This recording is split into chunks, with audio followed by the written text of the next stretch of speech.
നെഞ്ചിന്റെ ഉള്ളിൽ പകയും ഉറപ്പും കൊണ്ടടക്കുന്ന ഒരുപാട് കുടുംബങ്ങളുണ്ട്. മരിക്കുന്നത് വരെ തീരാത്ത ദേഷ്യവും പകയുണ്ട്. പറഞ്ഞുപോയ വാക്കിന്റെ പേരിൽ മുറിഞ്ഞ മനസ്സുവെച്ച് ജീവിക്കുന്നവരുണ്ട്. അവസാനം മരിച്ച് മണ്ണോട് ചേരുന്നതിന്റെ മുൻപൊന്നും പൊരുത്തം വാങ്ങാതെ മരിക്കുന്ന എത്ര മനുഷ്യരാ മുസ്ലിം കുടുംബങ്ങളിലുണ്ടെന്നറിയോ? ഇതൊന്നും വിശ്വാസമില്ലാത്തവരാണ് പോട്ടെ എന്ന് വെക്കുക. അപ്പര് ഭക്തിന് ഒന്നാമത്തെ സ്വപ്പിൽ വന്നിരിക്കുന്ന ഒരു വാപ്പാക്കും ഉമ്മാക്കും കുടുംബത്തിന്റെ ഭംഗി കണ്ടെത്തി തിരിച്ചു പോകാൻ പറ്റിയിട്ടില്ലേ?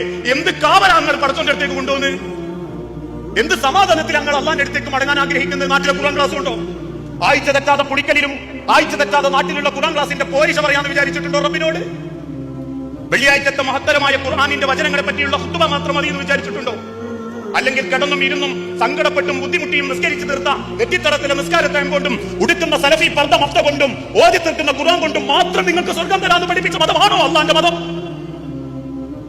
ആ ബോധമുള്ളൂ ചിലർക്ക്. നിസ്കാരവും നോമ്പൊക്കെ ക്ലിയറാ, കുടുംബം നന്നാക്കുന്നില്ല, പരസ്പരം സ്നേഹിക്കുന്നില്ല. ശത്രുക്കൾ ഇന്ത്യ നേരെ ശത്രുതയായിട്ട് വന്നാൽ പോലും ഞാനതങ്ങ് വിട്ടുകൊടുത്തു. കാരണം അള്ളാഹ് പറയാ, അള്ളാഹു കണക്ക് നോക്കുന്ന പോലെ നിങ്ങൾക്ക് നോക്കാൻ പറ്റൂല മനുഷ്യരെ. പടച്ചോൻ കണക്ക് നോക്കുന്ന പോലെ നിങ്ങൾ എത്ര പിണങ്ങി നടന്നാലും, നിങ്ങൾ എന്തൊക്കെ അവസരം കിട്ടിയാൽ തിരിച്ചു ചെയ്താലും റബ്ബ് കൊടുക്കുന്നത് പോലെ കൊടുക്കാൻ നിങ്ങളെ കൊണ്ടാവൂല.